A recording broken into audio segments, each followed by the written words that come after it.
It is time for Around the 412 with Smitty and Tyler.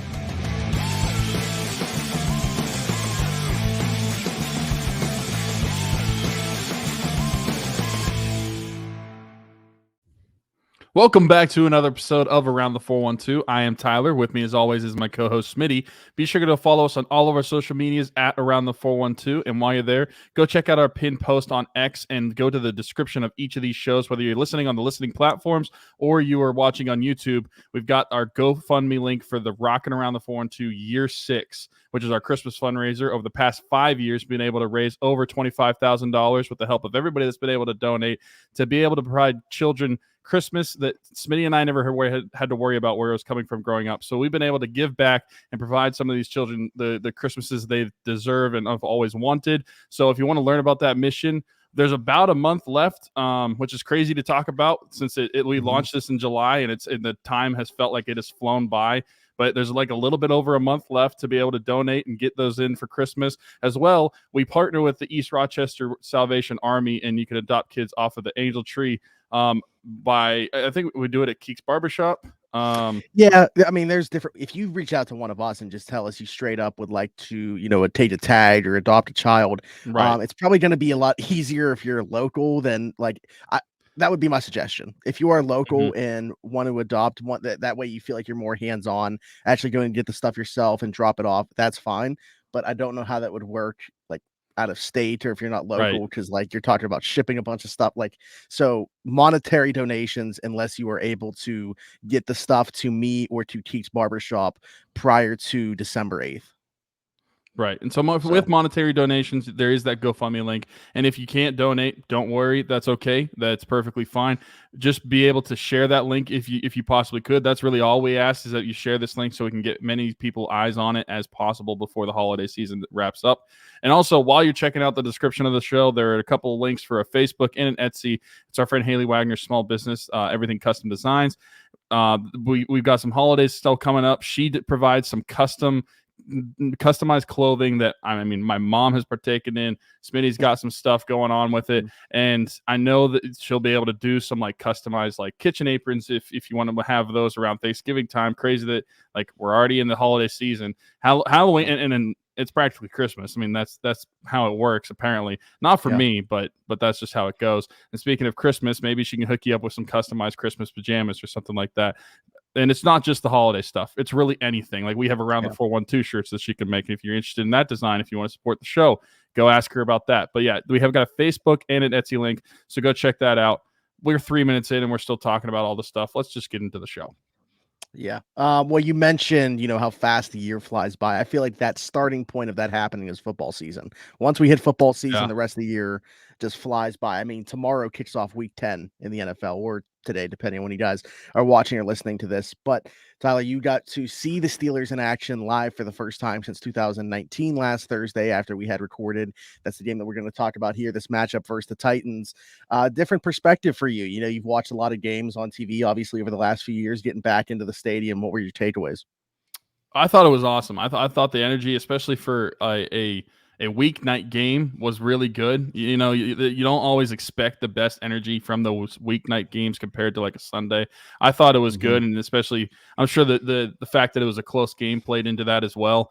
But I mean, it was just fun to be back in Acrisure Stadium, man, and that's the first time that I've ever been in Acrisure Stadium. At least that part that under that name. So I thought that was really cool.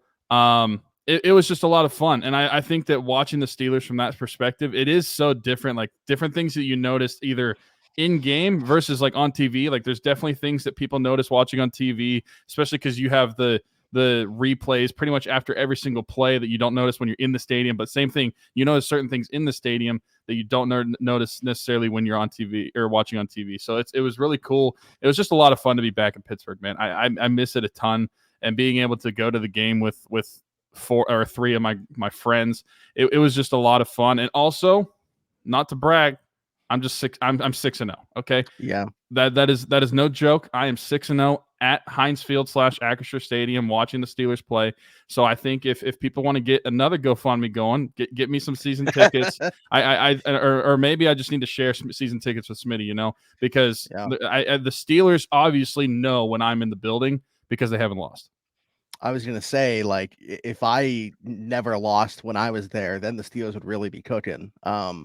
But yeah, we had a unique opportunity when you were back with, so to your point, in terms of the weekday stuff, not everybody wants to go and then have to wake up early on a Friday. So the person that I get my season tickets with, wanted to get rid of her 2 tickets. So me, you, Christian, Sarge went to the game. It was kind of a like sneak peek for me in terms of like what that's going to look like when she does give me all 4 seats. I had a blast. I know those guys did too. Light flex, by the way. It's just a lot of fun. Yeah. Light flex. But yeah, it was a good one. I think, we saw a first drive touchdown and opening up for the first time since week 15 of last year against the Carolina Panthers, that infamous 21 play drive that the Steelers had to kick off that game with Mitch Trubisky at quarterback because Kenny had got knocked out the week before. So they score opening drive touchdown for the first time since then. And what was really cool about that is it was coming the direction like where we are at in the end zone. But did a lot of really good things on that. And Matt Canada, first game on the sidelines in this one. Fourth quarter Kenny. I mean, there's a lot to dive into. Diontae Johnson scores his first touchdown in 20 games. I was about to say very long time, but specifically 20 games. We were also at the same end zone with Kwon Alexander's with the game sealing pick. So a lot of action in this one to dive into. Let's start out. I want to talk about Matt Canada because I'll be honest, I thought this was his best called game as the offensive coordinator of this team. And I'm not saying it's only because he was on the sideline for this one or what it was. I think there's a lot of pros. I think the pros outweigh the cons in terms of bringing him out of the booth and onto the sidelines. Now, obviously, him and Kenny are always able to communicate in game. But other than that, in terms of the other players on the offense, they're always getting secondhand information through Kenny in terms of what Canada is telling them typically.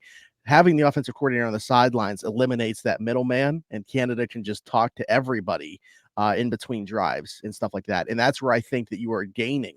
What you might be losing a little bit, but Glenn Thomas is filling this role, is giving Kenny some pre-snap information. And that was the one concern that I had in terms of bringing Canada out of the booth and putting him on the sideline is somebody still going to be giving him that information?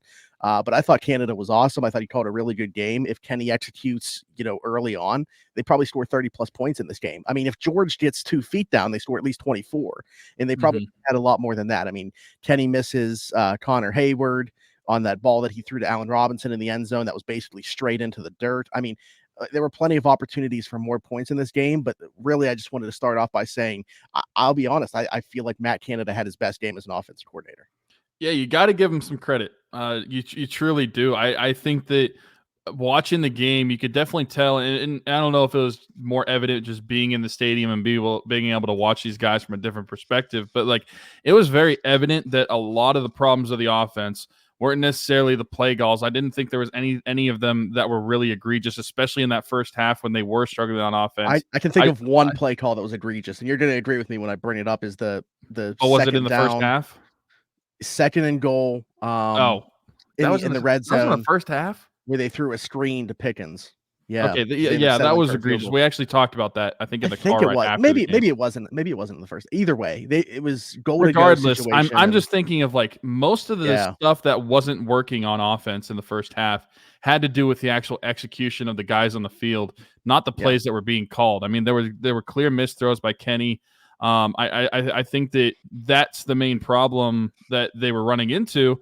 Obviously, they were able to figure some stuff out in the second half and end up winning the game. But I don't think that this is really the only game where when I watch the offense overall, outside of like 1 or 2 plays, like you just mentioned, I wasn't really thinking about Canada, and I wasn't really thinking about how this is his plays and that's the problem.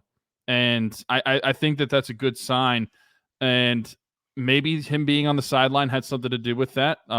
It could change the dynamic of the offense. It was said today or yesterday that he was going to be on the sideline again this upcoming week. So we'll see how it plays out against the Packers. But I think that there was a difference from weeks prior to this past game's offense where I felt like overall the vast majority of the plays called, I didn't even think about Canada as an issue. I more so thought about the guys executing those plays were the issue when they weren't working. And I think that's something that was more exclusive in this game than there has been in games past prior to this. Yeah, I mean, I 100% agree. And again, like still having that guy in Glenn Thomas upstairs to give Kenny the pre-snap information, I think is vital to me too. So I think that they've got a good balance. Alan and I were talking about this, and I don't want to make it seem like I know this for a fact, but if Alan feels this way, I've kind of heard the same thing. This is something that Tomlin basically had to step in and force Canada to do. We've talked about, I think it's pretty well known that Canada prefers to be upstairs. Even going back to his days in college. Makes sense. Yeah. I think a lot of offensive guys like being upstairs to see the field. Yeah. And that's what I was just saying. It's not like uncommon. I'm not going to like bash him for that being his preference, but Tomlin, looking for change, has kind of been looking for this to happen. I was told that they've been trying to do this since the bye week, and Canada was kind of pushing back on it. So they played 2 more games since it actually took place. I think Tomlin was finally like, okay, we're done having a discussion about this. We're doing this. And, it worked out the way that it did. Allen said that he feels the same way. Like he thinks Tomlin stepped in. I've heard similar things, so I'm led to believe that was the case. Again, this is a pretty well-educated guess in terms of if this actually happened. Don't 100% know that, but let's talk about something that I did 100% know and did come to fruition. Broderick Jones making his first start at right tackle in this one as well, replacing Chuks Okorafor. I thought he held up really well. And I think that, while a lot of people were clamoring for it to be on the left side, didn't really get it. And I'll be honest, I think you can kind of lump me. I'm not going to speak for you, but you can lump me in with that as well. Like I would have thought. Well, we talked about it last week. I brought it up, like about the lack of experience, at least at the pro level, on that right side. Like we questioned it on last week's show, so you can lump me in it too. Yeah.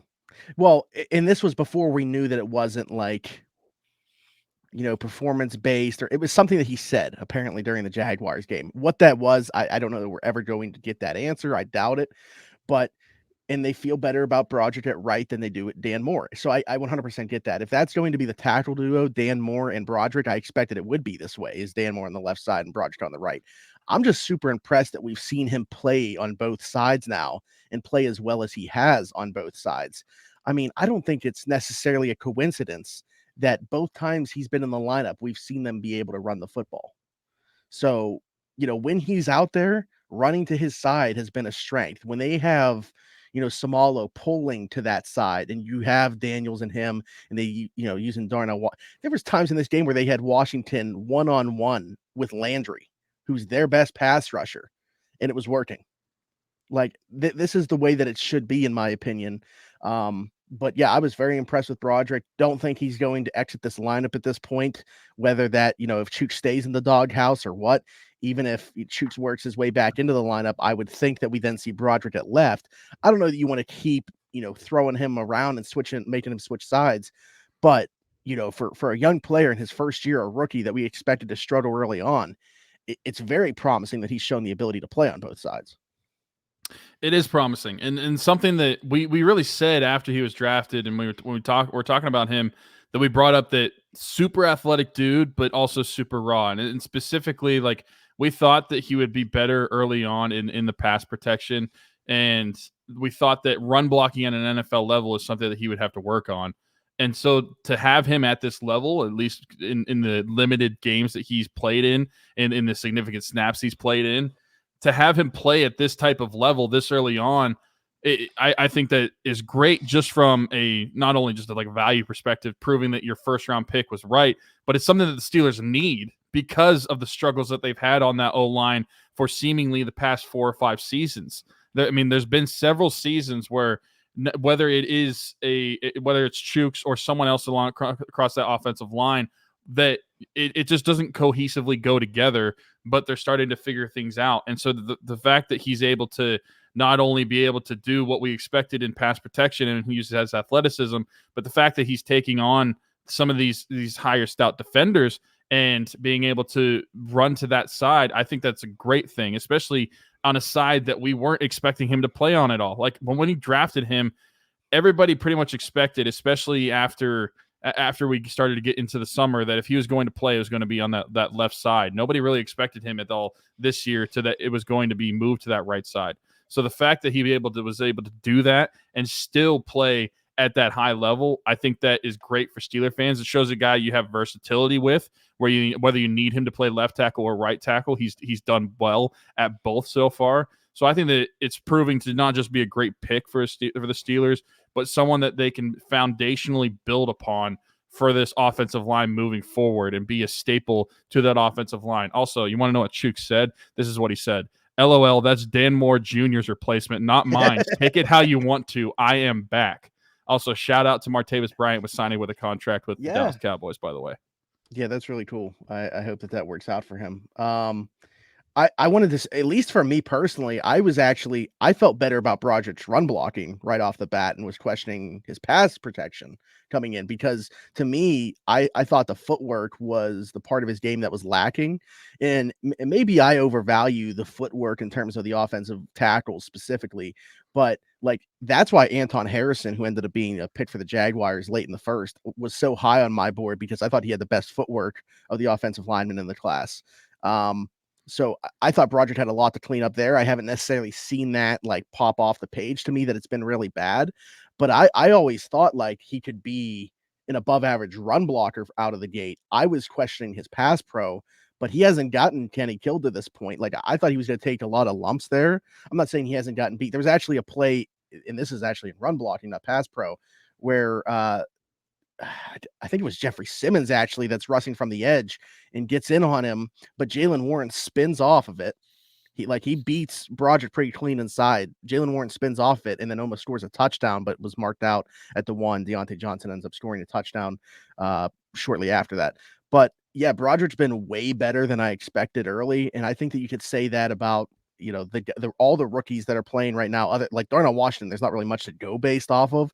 I'm kind of confused by the lack of snaps, not like necessarily the lack of receiving work, but the lack of snaps, like especially for a team that's struggling to block. You would think that you would want that extra offensive lineman, in quotations, in Darnell Washington out on the field a lot more as a blocker. So bit confused by that, but the early returns for everybody else. I mean, even Herbig in his limited snaps, he's flashing every time that he's on the field.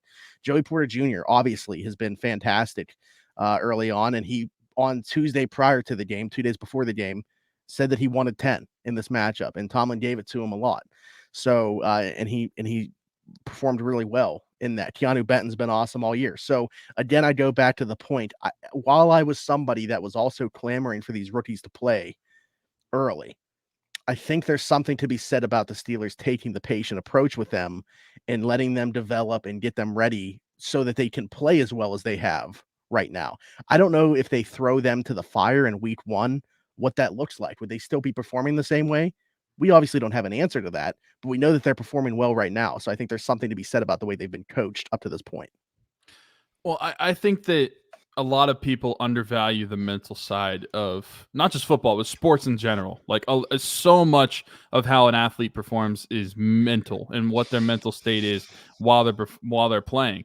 And so I don't want to say that this player, because he probably should have been taken where he was, but I feel like if you would have played someone like, say, Joey Porter Jr., for example, if you played him early and he struggles early on, I'm not going to say he would have been this player, but a guy I immediately think of is Artie Burns. Yeah. Artie Burns. I think that based off of where he was drafted, and then he was basically thrust into that position right away because they had no other options. And he wasn't the guy that they actually wanted. That guy was taken a pick before by the Bengals. And so you get into a situation where that guy gets in earlier than you would want him to play, and he struggles early on. And then I don't think he ever mentally recovers from that, because you start second guessing yourself as a player. And whether you think a professional athlete should do that or not, I mean, they're humans. They're human beings. It's just something that's going to happen if they get put into a situation like that. So I think that from that perspective, to have the Steelers that be in the situation that they were, where they were able to hold off on these guys and wait a little bit to play them, because we said, at least for Broderick Jones, that we thought that it could be a smart thing to do with putting Dan Moore Jr. in, and it's not necessarily just because you're the first round pick you're going to play. And same thing with Joey Porter Jr. Like, you kind of wanted to like ease him into it a little bit because there were things that Joey Porter Jr. had to work on and adjust to that NFL level. And that just goes with everybody that the Steelers drafted. And this goes for not just this draft class, but any draft class. But this one specifically, because of how much talent they seemingly had. I mean, we were talking about it, and I said it, like, this is the best draft class of my lifetime on paper whenever that class was drafted. And so whenever they have that, and you have the athletes that you think you have, I don't think that people value enough how much mentally tough you have to be to play professional sports. And so to the fact that they didn't put these guys in those situations to get beaten. I mean, imagine if Broderick Jones is put in week 1 and Nick Bosa just eats him alive. And from then on out, his entire season could be ruined mentally from that point on, because he thought that he was going to be the guy from week 1, and he was thrust into that position, and then he fails immediately. Or again, if in week 2 against the Browns, if Myles Garrett did the same thing to him. Like, this is something that I don't think a lot of people think about when they think about how these athletes are performing, that like how mentally tough they are and the mental state that they can be in. I think that the Steelers did a smart thing in putting these guys in the right positions to have that right mentality whenever their number was called upon. So I think it was a smart idea. I think, too, this conversation probably isn't as loud if the guys in front of them are performing, right? Like, if the 2 tackles, if Chuks and Dan Moore have played well up to this point, if Levi Wallace and Patrick Peterson were playing well up to this point, sure, those guys where they were drafted, you'd probably like to see them on the field. And I'm sure there's some conversation about it. But I don't think the conversation's nearly as loud if you are getting adequate play from those guys. I think why the conversation got to the point that it did, and people pounding the table to see those guys, was because the incumbent starters were not performing well. And we were like, okay, I mean, if this is going to be the case, let's see what we got in these guys. They're not going to do worse. Let them take their lumps right now. So I think that played into it more than anything else. Yeah, I agree 100%. I mean, we're not really clamoring for a lot of these guys if the guys ahead of them are performing, but they're not. So we get to, that's also the benefit of the Steelers, that they're not bringing in these guys as reinforcements and then they struggle too. They're lucky that these guys are performing the way they are, because imagine if they weren't right now.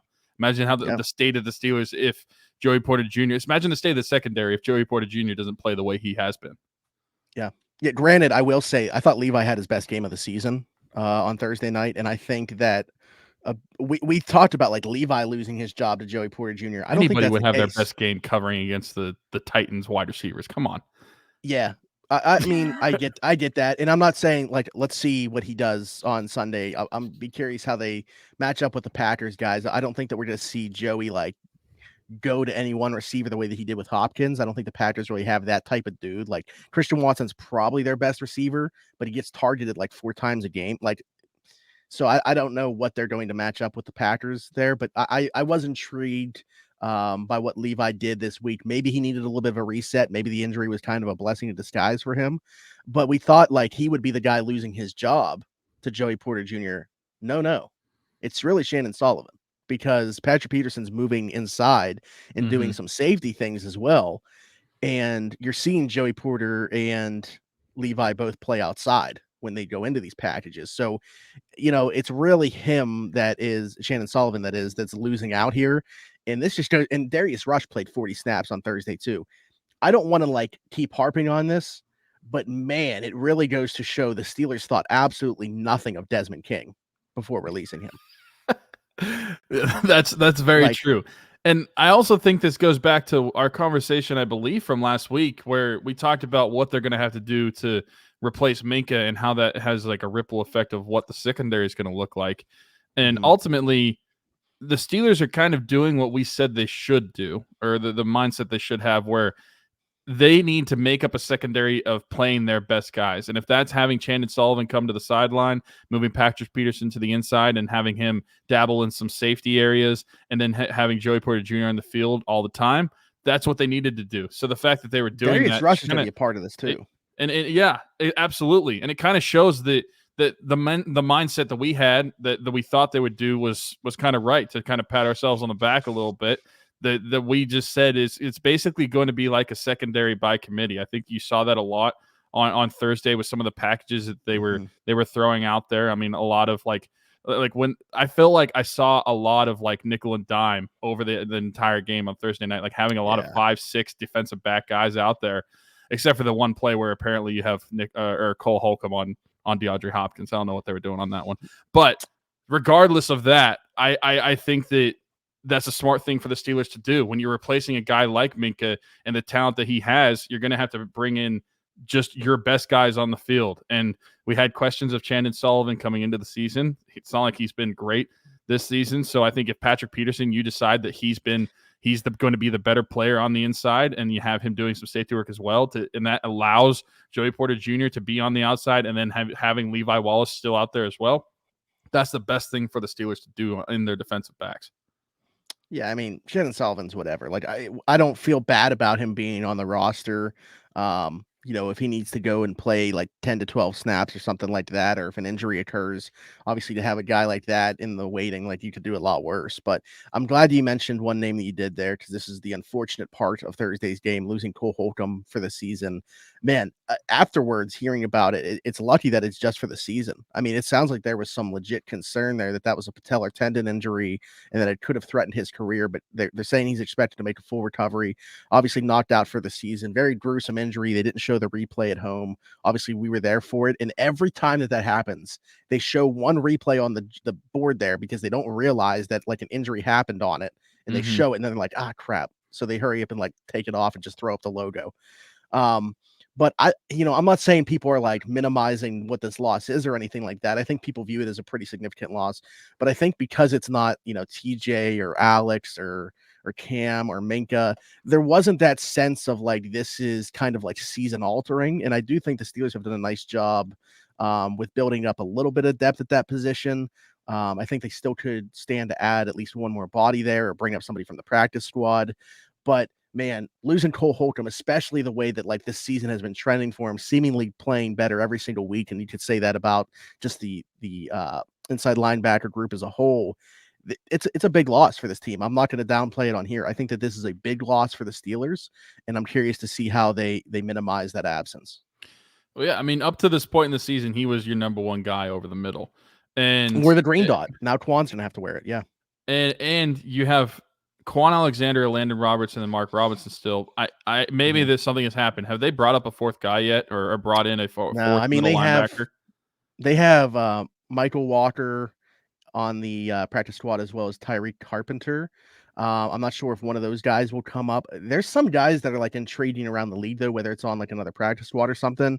Heck, like Anthony Barr's out there, who I know plays more of like an outside linebacker role, but that could just mean you shift Kwon into the role that Cole Holcomb was playing on the field if you had all three on the field at one time.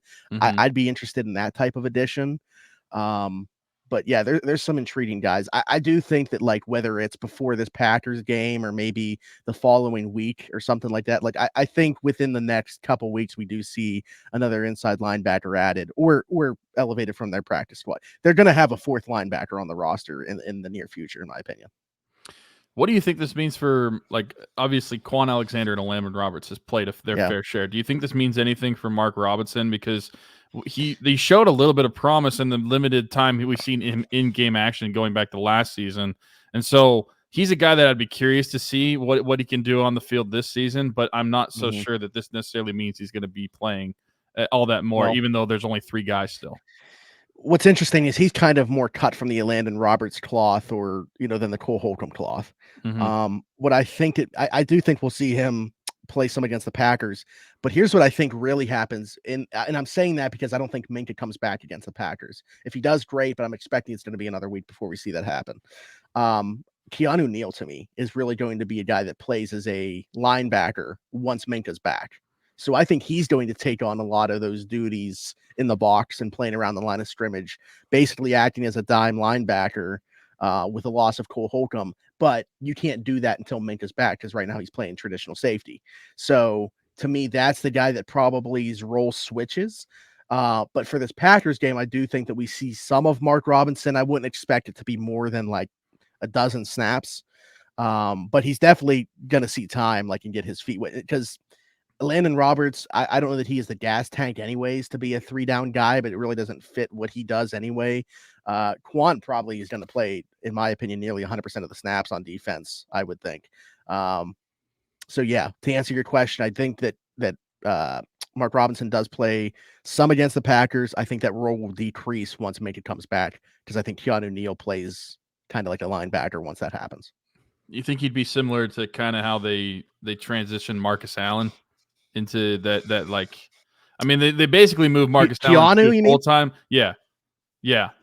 Where I mean, I don't think that quite exactly it would be the same because Marcus Allen, they near the end of his tenure, they basically made him a linebacker that never played.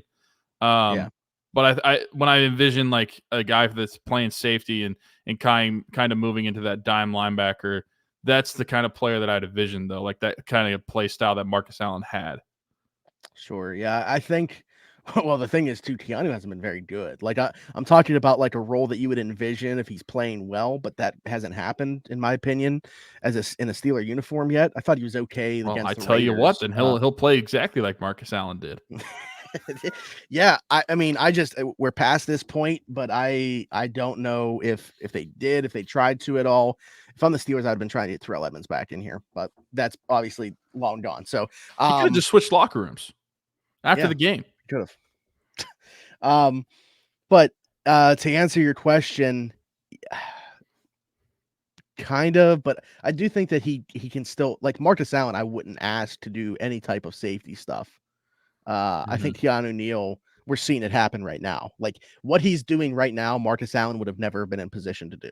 They wouldn't ask him to ever play safety, even with one injury happening. Marcus Allen would have been like what Miles Killebrew is right now, a guy that's listed as a safety but playing 0 snaps on defense, like we saw against Tennessee. So, yeah, I think that's kind of my solution to the problem that's going to be presented without Cole Holcomb. I think it is a big loss, but like I said, I think that they've done a nice job in adding, like the Kwon Alexander addition in training camp is going to pay huge dividends the rest of the season. I think we're going to see that. I think we started to see that. It's really, I mean, he's played pretty good ball all year, but I think on Thursday night, his best game and then sealed it with a pick too. I think you're really starting to see those dividends pay off adding a guy like him. Also, can we just talk about like can the Steelers never win a game comfortably? Like, why did the Titans have to get into the position that they were when they were threatening for a touchdown? It's ridiculous. Yeah, I mean that's it. I would have been curious as to how the Steelers were defending them if it was just a field goal that Tennessee needed to tie, what the difference would have been. But knowing that Tennessee had to get into the end zone, I knew that's exactly how that was going to go. Like unless they would have, but they should have gotten off the field earlier. I mean, again, this kind of goes the same way as the Jaguars won. I hate complaining about officials. I don't think that they rarely, to me, determine the outcome of a game. I don't even think they determine the Jaguars one. I still think the Jaguars win that game, even with how bad the officials were. But in this one, man, I mean, especially in the first 9 in the first quarter, end up with 13 or 14 overall. And those are only ones that don't get declined as well. So they threw a lot more flags than that raw number shows. But yeah, I think that put Tennessee in position. I fully expected that to be what that game was down the stretch. Yeah, between the two teams, 17 penalties that were 17 that were called. There were definitely more thrown that were declined. Yeah, absolutely ridiculous. I mean, watch. I remember in the first quarter, their first drive, just counting the penalties like to you in the seats, just like there were like 5 on the first couple drives. It was ridiculous.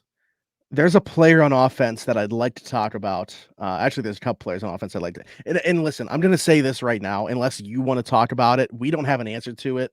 We saw fourth quarter Kenny happen again in this one. We don't know why this is a thing. It just is. And we don't have an answer to it.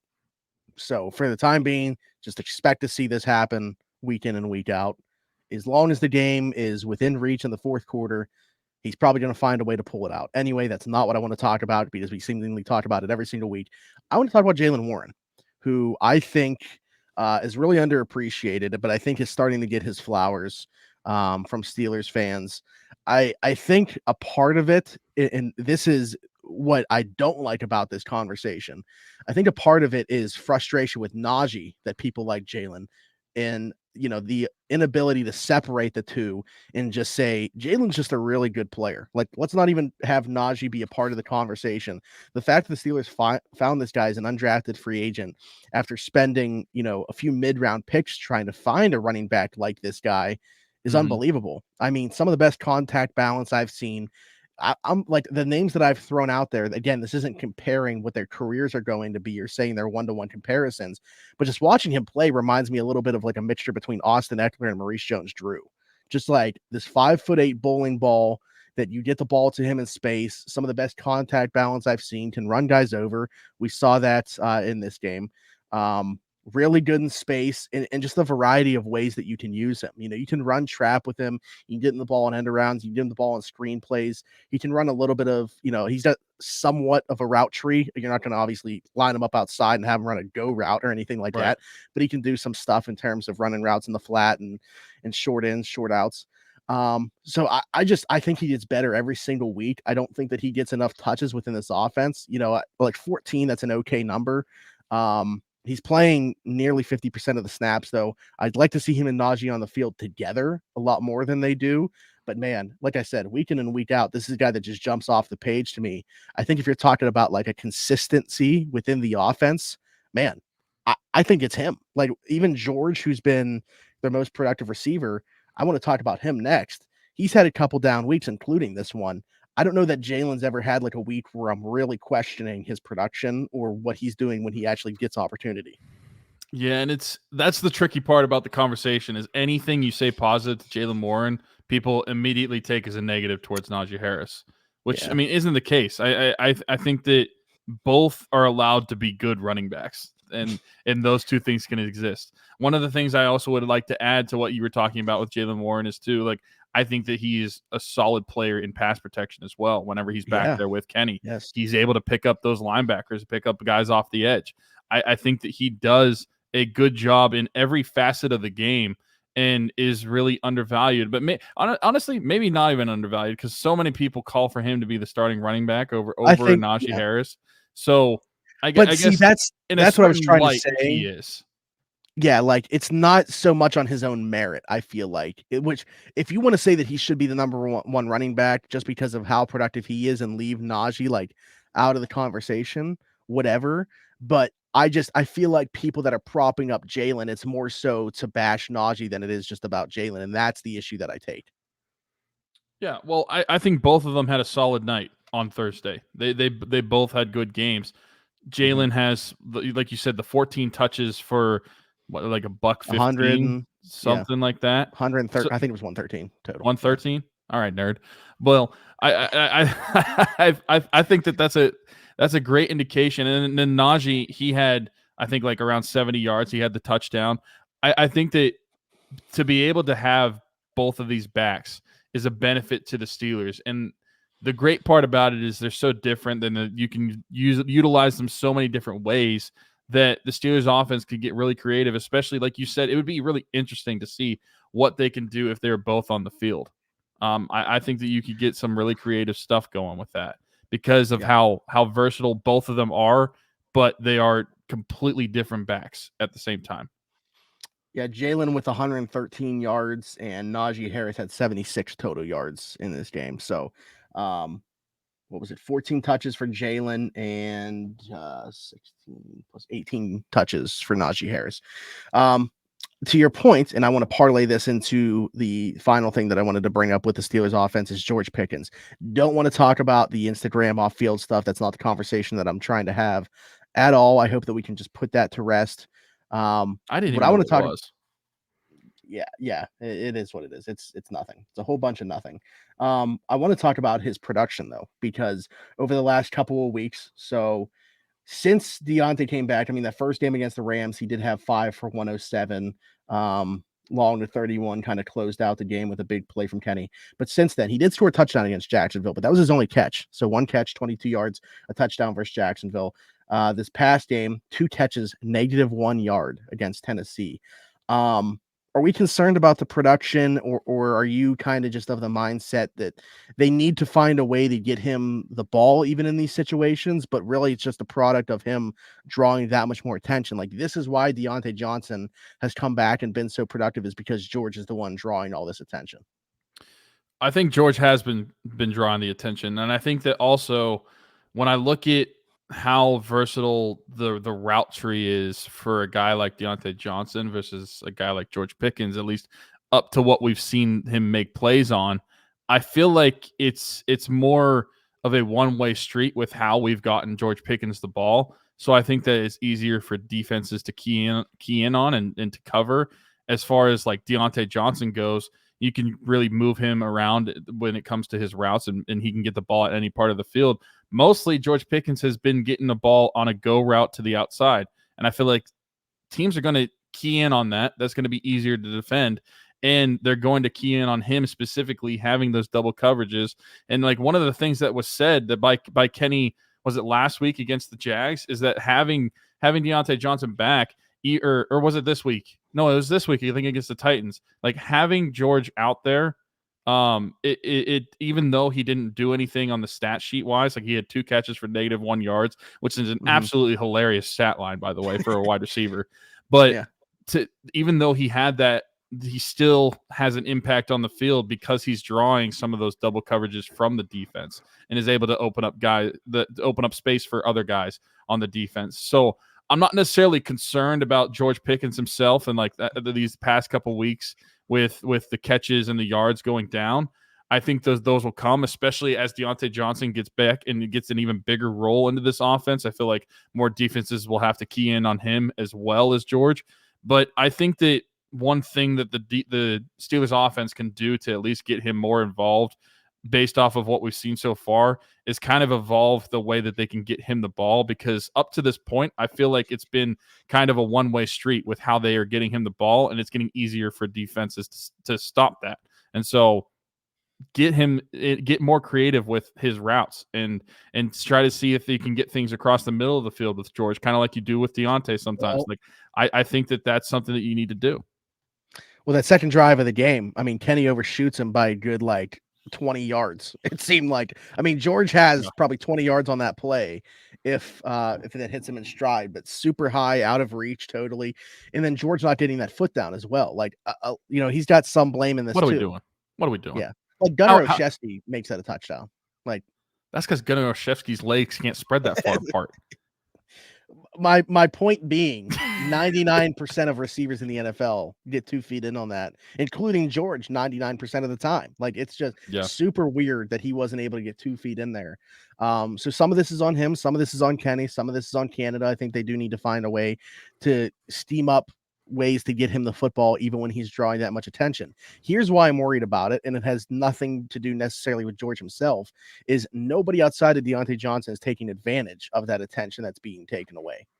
Like, they need somebody else in this passing game to step up, whether it's Allen Robinson, whether it's Calvin Austin. Hopefully we see Pat Freiermuth come back sooner rather than later, and he's able to factor into this passing game more than he did prior to injury. Kenny also missed on Calvin this week. He underthrew the ball. He underthrew that ball. Yep, he did.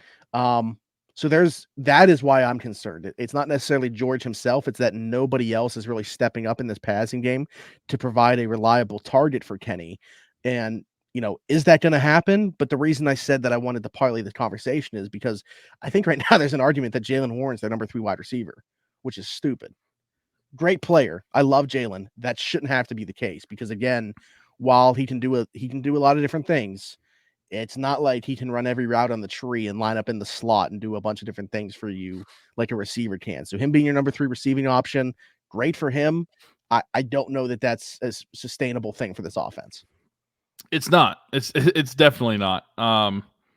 And I think that's part of the problem is like after the top 2 receivers, without Pat Freiermuth, you don't really have a true third pass catcher. At least that's truly consistent game in and game out that you can rely on, because Allen Robinson has shown that he is not reliable at all. It's what? You know that meme with Biden? It's Jover. It's Jover. Yeah. It's over. Listen, I'm still, and this is an opinion that somebody threw out there actually to Alan and I, not Robinson, Saunders, and they were still, and this is when the stuff threw was out to going him. on. This was when the stuff was going on with George over the weekend. They said this is why I was on board with bringing in Allen Robinson, even if he doesn't have much gas left in the tank. I just think they need that type of presence in the room, which I agree with. But if you're asking that guy to be a wide receiver 3 instead of a wide receiver 4, that's where I think that you have some problems. So really, to me, you were either asking Allen Robinson to have much more left in the tank than what he's shown he has, or Calvin Austin to take a massive leap that was probably unfair to expect for a 4th-round pick that completely lost his rookie year. Like, he's going to be great for a splash play here and there. There's nothing consistent about his game, though. Probably going to be just as valuable just running down the field and drawing some DPIs on Flacco plays more than anything else. But yeah, that's kind of where I'm at with this receiving room. You got Diontae, you got George. I think they're both very good receivers, but having nothing behind them kind of makes it where one of those guys, and it's been George the last couple of weeks, is able to get completely eliminated from the game plan. I think you could also make the argument that as far as pass catchers go, the one that probably gets open the most consistently after those top couple guys, even though he doesn't necessarily get the ball all the time, is Connor Hayward. I feel like he's open more often than not, and so should have had a touchdown Thursday. A pure pass catcher, he's probably getting more open, way more than Allen Robinson, Calvin Austin. Yeah, he's going to catch it. Yeah, we've talked about maybe it being a little bit of a surprise that he's operated as the number 1 tight end in the absence of Pat Freiermuth. But hey, I don't like watching back the tape. He's doing a lot of good things on tape. He's just not necessarily getting the football in the ways that you'd like. If Kenny were more, and again, it goes back to something we've talked about the last few seasons, but the middle of the field has kind of been open and it's just not getting utilized. Connor Hayward's there a ton. I think he could be utilized a lot more than what we've seen in the box score. Could look a lot better than what we've seen for him this year. I don't know. I think it's really got to be a point of emphasis when Freiermuth comes back to get somebody else involved, because I think that's the way that you kind of get George going. It's weird, he was able to get his numbers though without Diontae. So, and he would think that he's drawing just as much, if not more, attention without him. Now that he's back, I don't necessarily think it's for a lack of, opportunities or anything like that. It's just weird. It's weird that we've seen back-to-back weeks now with the production being down. I feel like because of everything that's happened on this mini bye week, it's really going to be a point of emphasis to get him involved early against Green Bay. I agree. And maybe because of the production, when Diontae was out, that's why defenses are keying in on him more than they are now. So you would think though that they would be able to adjust to that earlier than that. Like, I mean, who else? We're talking about the Steelers offense. Yeah. They're not adjusting to anything. No, I'm saying for defenses adjusting to Georgia's production. Like, it's odd to me that you would look at their offense. If it's not George that you're keying in on, who would it have been without Diontae? So Jaylen Warren. I don't know. Maybe. Was there anything else that you want to talk about Steelers wise? Because I think I've kind of said my piece on a lot of things. Just one more thing that'll probably make a lot of the fans. We got mad. Predictions as well. Yeah, go ahead. Renegade is still doesn't work. Just saying. the play after Renegade, they give up a big first down. Okay. It was like it was super quick too. It was like a 3-step drop from Levis immediately, like 15 seconds after the song is over. They gave up a big play, and and our friend, my friend Craig, texts me immediately. He's like, "Don't say a word about Renegade." It's like, but being in the stadium for it though. Oh yeah, that's the thing. That's the thing. I will never take away from the atmosphere that it brings in the stadium. But as far as what it does on the field, zilch, nada, absolutely nothing. We got to talk about this Packers game now and give some predictions for this one. I don't like.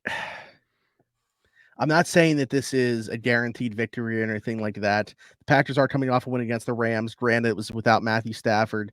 Packers have done a good job stopping the run the last couple of weeks. I thought Jordan Love had maybe his second best game of the season against the Rams, really turned it on in the second half after a not so good first half. Aaron Jones pretty much 100% at this point. They do have some explosive. They have Christian Watson, who can definitely take the top off if you're not careful with him. I think any challenge that the Packers present for the Steelers, they're going to have an answer to. I think things would really have, like, the Steelers, in my opinion, would have to lose this football game if you know what I mean. Yeah, I mean, I think that's sound logic. I think that the Packers are really struggling right now. Even despite coming off of a win against the Rams, I don't think the Rams are necessarily a good football team either. So I don't think that that's necessarily anything to Staffordless Rams, by the way. Staffordless Rams as well. But I think that they're really struggling, and the Packers are truly in a rebuild stage. Honestly, they've fully bought into, like, Jordan Love is their quarterback right now. They are in a situation that they have never been in before, or at least not haven't been in a very, very, very long time. So I feel comfortable with this game. Obviously, I think that there's certain guys on the Packers that could present, like, some concerns for the Steelers. Like, I wanted to know if the Steelers are going to be able to stop the run against some of the Packers running backs, like A.J. Dillon and Aaron Jones. I think that those guys can present a problem for the Steelers. Grant, by the way, I just want to mention A.J. Dillon, least efficient running back in the entire NFL so far this year. Really? That's crazy. Yes. Well, I know. Somebody put out a tweet that's hilarious. It's like, if you need 3 yards, A.J. Dillon's going to get 3 yards. If you need 7 yards, A.J. Dillon's going to get 3 yards. Well, I just wanted to say, like, I don't know what the stats look like as far as, like, rushing yards given up per game by the Steelers defense the past few games, but I know that, like, through the first, like, 4 or 5 games, they were bottom of the NFL. They were giving up like 100 and like 80 yards rushing on the ground per game. So I think that the Packers, at least in that sense, they have some sort of, like, threat on the ground there. I'm not really worried about through the air. I think that even if there's some talent in the wide receiver room with like Christian Watson, like you said, like, they target him like 4 or 5 times a game. I just don't think Jordan Love is that great of a quarterback that he's going to distribute the ball and beat you through the air. So I think that if the Steelers are able to get to him and make his life life tougher on Sunday, and then also be able to shut down the run, I think that that'll go over for success. And I don't think that the Green Bay defense is anything that the Steelers offense should necessarily worry about. They've faced way tougher defenses. So I think that this is another good opportunity coming up for the Steelers offense to continue to grow upon some things that they've had in the past, and to grow upon things that they've been doing. So I think this is a good game. It's also at home again. So 3 straight.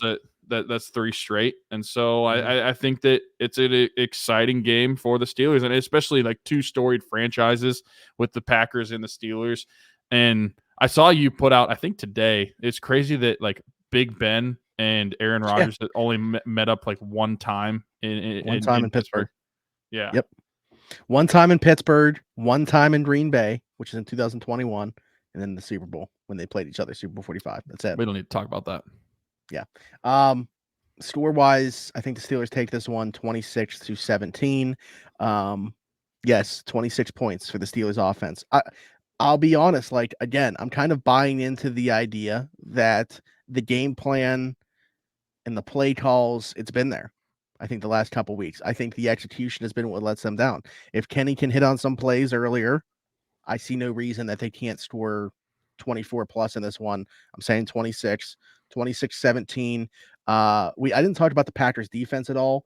They're, kind of in the middle of the pack, but I think it's more so because of the talent. I think their scheme stinks. I think it has for a long time. I'm surprised they brought back Joe Barry, but Jair Alexander, probably a top 3 corner in the league. Rashawn Gary, very good pass rush. You got to be weary of. Preston Smith on the other side of him. Devondre Campbell's a really good off-ball linebacker. Quay Walker is hurt right now, and he missed last week. He missed practice Wednesday as well, so I don't know that he returns in this game, but he's a playmaker if he's able to get back for this one. So I think there's guys to watch on that defense for sure. I think the Steelers have the answer for any type of problem that the Packers can present them. The over-under for this game is 39.5. I would say I'd take the under in that game. but my Steelers score is going to be 24-13. I think the Steelers. Here's a thing that goes with what you're saying and kind of against me, because my score would be over that.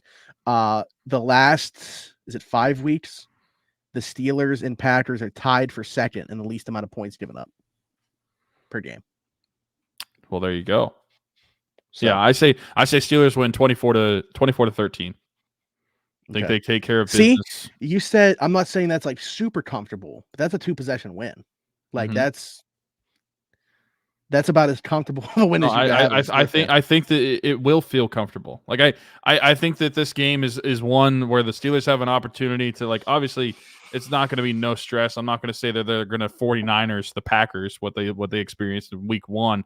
I mean, talking of the Steelers, of course, but I think that as much as a comfortable game as you're going to feel, this has an opportunity to present itself as such. So I think that you're going to be able to be ahead by a couple scores in this game and not really feel the pressure, because I don't think that, especially offensively, I don't think the Packers have the skill set to be able to come from behind. And yes, I'm going to say the Steelers are going to be leading in this game for the vast majority of this game, and the Packers are going to have to come from behind. I don't think that they have the skill set to do it.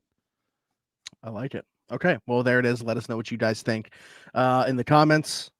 As Tyler mentioned at the beginning of the show, also check out the description of the show where we have year 6 of Rocking Around the 412. We're going to be holding that for about another month or so. We'll be taking donations. Every single penny that is donated to the cause goes directly to providing Christmas for children in the 724 and 412 areas. Tyler and I never had to worry about where Christmas was coming from growing up, so we created a Christmas mission with that goal in mind. And also last year, we partnered up with the East Rochester Salvation Army. As many of you probably know, if you ever see those red kettles with the Salvation Army, this is where that is going to provide off their angel tree that they do every year at Christmas. We lost our friend Dalton Keene last year and decided to start doing this in his name, thanks to his girlfriend Kaylee, their daughter Isla. They wanted to be involved with the mission. This was their way of being involved and giving back. And it's just been awesome to be a part of. We've already got and she's been awesome with it. She got 8 different people already to take tags on their own. This isn't even like part of the kids that we're going to be adopting. On their own, take tags off the angel tree. Also, shout out to our sponsor, Teats Barbershop, who's going to be doing the same thing. That's also a drop-off location. Again, for anybody in the area that would rather actually be hands-on with it, reach out to us. And we can make that happen as well. But yeah, the GoFundMe link is right in the description of this. Read about the mission. If you donate at least $10, you're going to be eligible to win some prizes. Tyler just added a autographed Minkah Fitzpatrick jersey to that prize pool as well. So yeah, donate at least $10. You can win an Eric Carlson jersey, some Penguins tickets, a Joey Porter Jr. jersey, or a Minkah Fitzpatrick autographed jersey. That's what we got right now. We will see, how that continues to go, monitor it, and if those prizes continue to grow, we got to get at least one thing in there that's Pirates related too. So, which, by the way, didn't record one this week, but MLB free agency starting, should be back with the Pirates episode next week. Also, check out our friend Haley Wagner's Everything Custom Designs, the Etsy and Facebook links right down below. Get some customized clothing as a Christmas gift, or custom pajamas like I always got every year on Thanksgiving, and Tyler got around Christmas time. Maybe an apron to cook in Thanksgiving, maybe a stocking for Christmas she can do as well. I know she can't do any hats, but I'm not sure about stockings, so maybe you could reach out to her on that and see. But other than that, for Smitty, for Tyler, this has been Around the 412. Go check out another video popping up on the screen right now, and we will see you guys next time. Bye-bye.